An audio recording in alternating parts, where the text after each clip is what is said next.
Le prolongement du T4 de l'arrêt Jet d'eau dans le 7e jusqu'à la Pardieu entre dans sa phase finale. Les voies ferrées et les lignes aériennes ont été installées. Reste à effectuer les plantations, la mise en place du mobilier ainsi que quelques travaux de voirie, notamment sur l'avenue des Frères Lumière.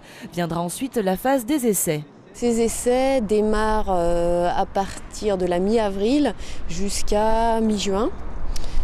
Donc à partir de mi-avril, mi-mai, on fait des essais plutôt de nuit. À partir de la mi-mai, vous pourrez voir de jour des tramways circuler sur l'extension de la ligne T4.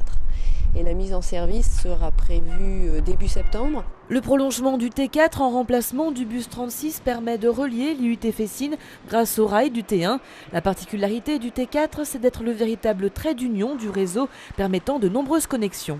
Cette ligne-là est un axe fort nord-sud de l'agglomération. La ligne T4 a la particularité en fait, d'être connectée à toutes les autres lignes de tramway. En plus, elle est connectée aux stations à la ligne D du métro, à la ligne A et B au niveau de la Pardieu. 2,3 km de voies nouvelles ont été créées ainsi que 3 nouvelles stations. A noter que d'ici la fin de l'été, une nouvelle voie de circulation routière, la route Mouton du Vernet, sera ouverte entre l'avenue des Frères Lumière et le boulevard de la Villette. Voici Juan et Françoise. Depuis le 7 mars, ils tiennent le premier relais info-service mis en place par Keolis pour le Citral, la gare de Vèze.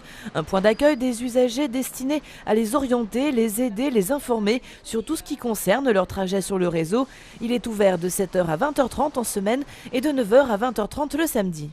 C'est se rapprocher, aller au-devant de la clientèle qui a besoin de trouver sur son passage des informations, comme les informations sur un itinéraire, sur des horaires, sur les retards de bus, sur l'accessibilité, la disponibilité du matériel, voilà.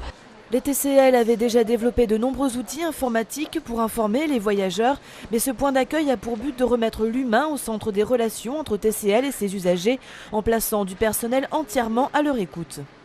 Alors effectivement, nous avons lancé il y a très peu de temps plusieurs applications, notamment des applications iPhone, Android. Nous avons également des flashcodes aux arrêts qui permettent de connaître en temps réel les délais d'attente.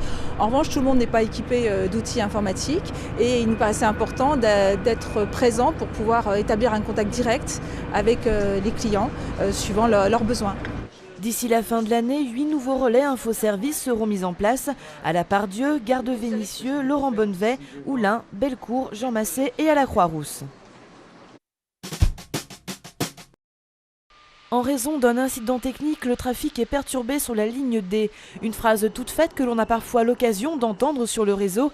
Elle est issue d'une charte de communication en situation perturbée qui a été élaborée il y a 2 ans pour que tous les opérateurs TCL s'expriment d'une seule et même voix.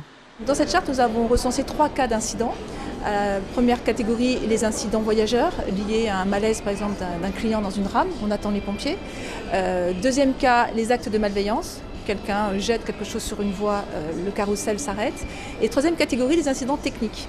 Incidents techniques, ça recouvre tout ce qui est lié au dysfonctionnement du matériel roulant. Si aucun détail n'est donné au public sur l'instant, c'est que les perturbations sont souvent compliquées à expliquer et longues à analyser, notamment pour les problèmes techniques. La priorité dans ce cas-là pour TCL est de donner des informations utiles aux voyageurs pour les orienter vers des itinéraires de substitution.